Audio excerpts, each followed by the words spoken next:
Olá, eu me chamo Dilton Góes e o nosso projeto chama-se Ai de mim se não evangelizar.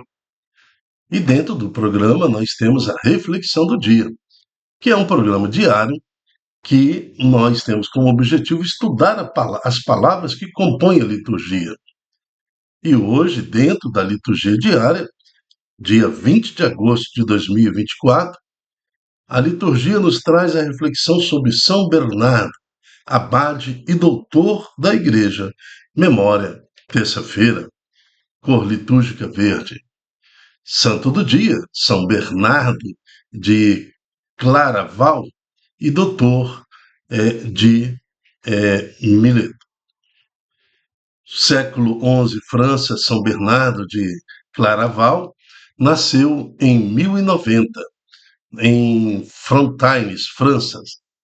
Fundou o mistério de Claraval, junto com 12 companheiros, entre os quais 4 irmãos, um tio e um primo. Pelo seu exemplo, muitos dos seus parentes também escolheram a vida religiosa.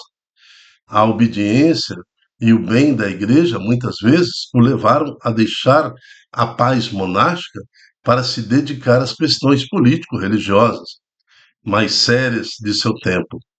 Mestre, guia espiritual e educador de gerações de santos, ele deixa em seus sermões comentados sobre a Bíblia, a liturgia, um documento excepcional de teologia monástica, tendendo mais do que ciência a experiência do mistério. Ele inspirou um afeto devotado pela humanidade de Cristo e da Virgem Maria. Minha família é santa. São Bernardo de Claraval, rogai por nós. Dentro da primeira leitura de hoje, nós vamos ver em Ezequiel, capítulo 28, de 1 a 10. Estamos reunidos em nome do Pai, do Filho e do Espírito Santo. Amém. Na leitura de hoje, em Ezequiel, capítulo 28, começa, então, as alegorias. Começam o profeta começa a falar de Israel fazendo uma referência a povos vizinhos e reis vizinhos, mas incitando Israel a refletir sobre suas atitudes. Aqui no capítulo 28, ele fala da cidade de Tiro, mas dando à cidade de Tiro e aos seus governantes, devido a seu comportamento arrogante, uma aparência como se fosse o próprio Lúcifer, como se fosse o próprio tentador, que quer se igualar a Deus. Então vamos ao texto. A palavra do Senhor foi-me dirigida nesses termos, e ele falando para Israel: Filho do homem, dize ao príncipe da cidade de Tiro, assim fala o Senhor Deus, porque o teu coração se tornou orgulhoso. Tu dissestes, eu sou um Deus e ocupo o trono divino no coração dos mares. Então, eu sou um Deus. É assim que a humanidade ela quer se comportar desde Adão e Eva. Adão e Eva pecou porque eles queriam ser igual a Deus. Compreende isso? A humanidade ela vem quando eles fazem aquela torre para alcançar o céu, eles queriam ser igual a Deus. E a humanidade vem crescendo. No tempo de Noé, por que houve o dilúvio? Porque a comunidade ali, no tempo de Noé, se colocou no lugar de Deus. Eles acharam que eles eram Deus.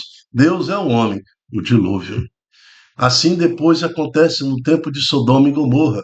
Vamos excluir Deus da nossa comunidade. Nós somos Deus. Aí todas as divindades possíveis existiam em Sodoma e Gomorra. Tudo exaltando o homem na posição de Deus.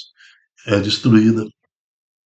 Né? E depois nós vamos ver a própria Babilônia, né, que aqui do tempo do profeta, né, que instituiu ali um império imenso, mas ele se colocou no lugar de Deus.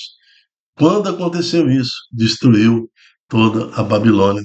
O Império Romano foi crescendo, crescendo, crescendo, até que depois Nero, César e tudo mais começaram a colocar-se no lugar de Deus. Ele, o imperador, agora é a divindade. Eu sou Deus. Destruiu o grande império que jamais, em tempo algum, as pessoas poderiam imaginar que poderia acontecer uma coisa dessa do Império Romano cair. Tchum, caiu. Agora o profeta está falando para Israel: Israel, vocês estão se comportando igualzinho ao povo que circunda vocês. Né? Vocês estão querendo se colocar no lugar de Deus. Né? Olha o que está acontecendo, o rei do Tiro, da cidade de Tiro. Assim fala o Senhor Deus, porque o teu coração se tornou orgulhoso. Tu disseste: eu sou um Deus e ocupo o trono divino no coração dos males. Tu, porém, é um homem e não um Deus, mas pensastes ter a mente igual de Deus. Sim, tu és sábio, mais sábio que Daniel, porque nada te é obscuro. Né? Daniel foi um homem muito sábio, mas agora Daniel é, é, é sábio, mas muita coisa não foi revelada a Daniel. Muita coisa foi revelada ao povo de Deus. Com talento e habilidade adquiriste uma forma, acumulaste ouro, prata e teus tesouros. Com grande tino comercial aumentaste tua fortuna e com ela teu coração se tornou soberbo. Então, o perigo da riqueza, o perigo do dinheiro, né? Por isso que no evangelho de ontem tinha aquela história do jovem rico que não entraria, não aceitou seguir Jesus porque tinha que vender seus bens. E hoje, no evangelho de hoje, haverá explicação de tudo isso. Então, o seu coração se tornou soberbo, porque eu tenho riqueza, eu tenho dinheiro, eu tenho poder. Por isso, assim diz o Senhor Deus: por teres igualado tua mente a um Deus, vou trazer contra ti os povos mais violentos dos estrangeiros. Não é que Deus vai levar, vai se vingar, não é isso não. Vai deixar a própria sorte. E os povos vão seguir a natureza das coisas e vai entrar. Quer dizer, eu não tenho mais a proteção de Deus, porque minha soberba não me permite isso. É isso que Deus está falando. Eles puxarão suas espadas contra tua bela sabedoria e profanarão o teu esplendor. Eles te farão baixar a cova e morrerás de morte violenta no coração dos mares. Porventura ousarás dizer: sou um Deus, né, para se defender, na presença de teus algozes? Tu que és um homem e não Deus, nas mãos do que te apunhalam? Morrerás da morte dos incursisos pela mão de estrangeiros, pois fui eu que falei, oráculo do Senhor Deus. Pior morte que tem é a morte, morrer como pagão, morrer como uma pessoa é, completamente desconectada do Senhor pela soberba. É a pior morte que tem.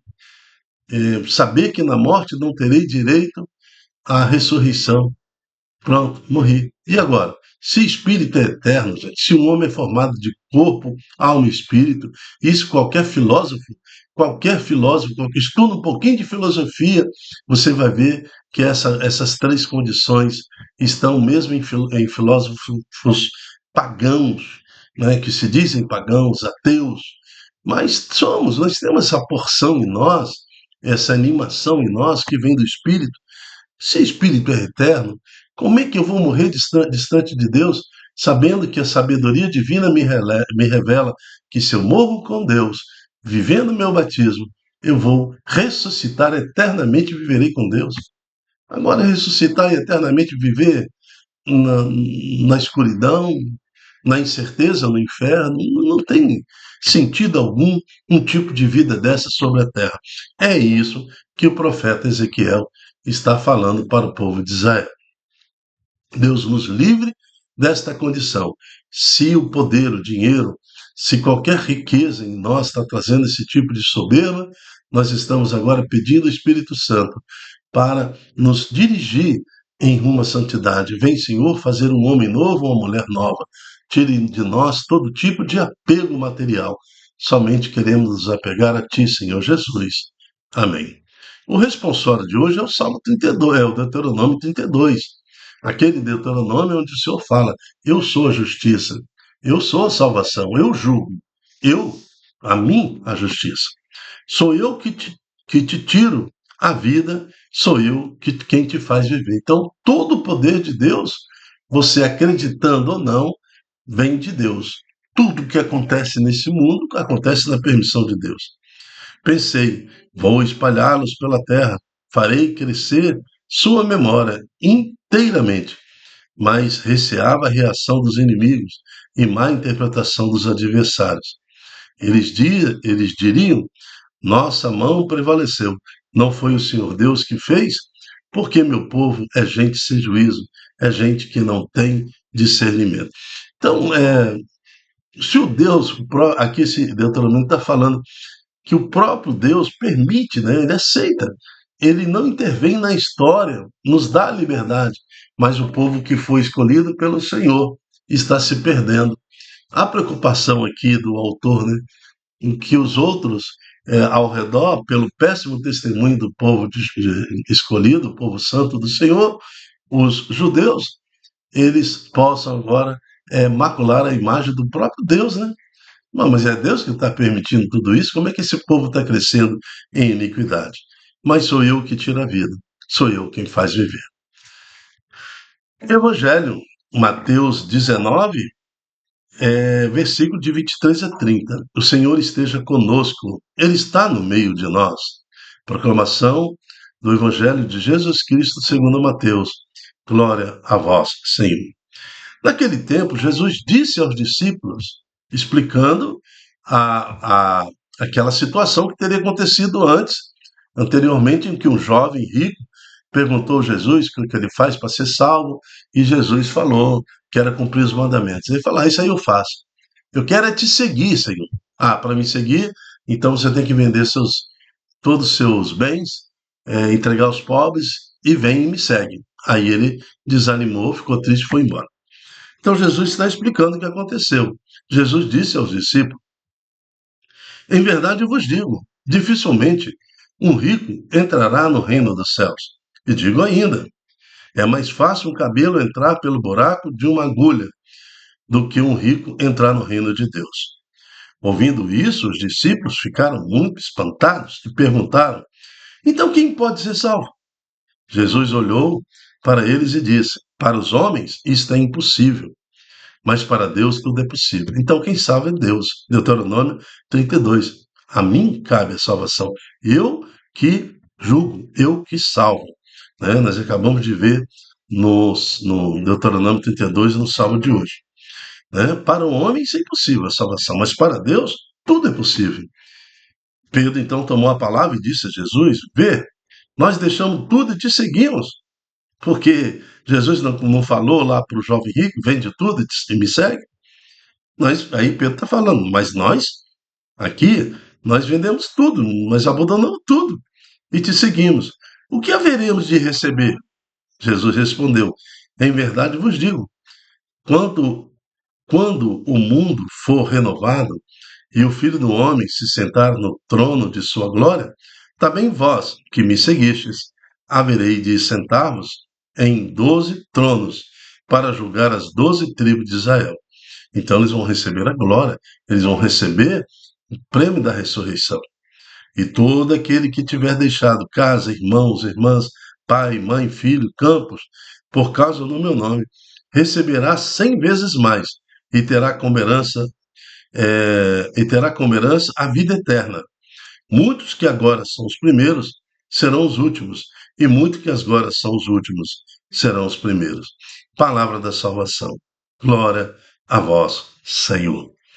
Então, todo aquele que é, coloca, né, deixa, não é que deixa e não abandona, não é isso não, porque uma condição para entrar do céu é honrar pai e mãe, amar o próximo como a si mesmo, é o que o Senhor falou lá no Evangelho de ontem.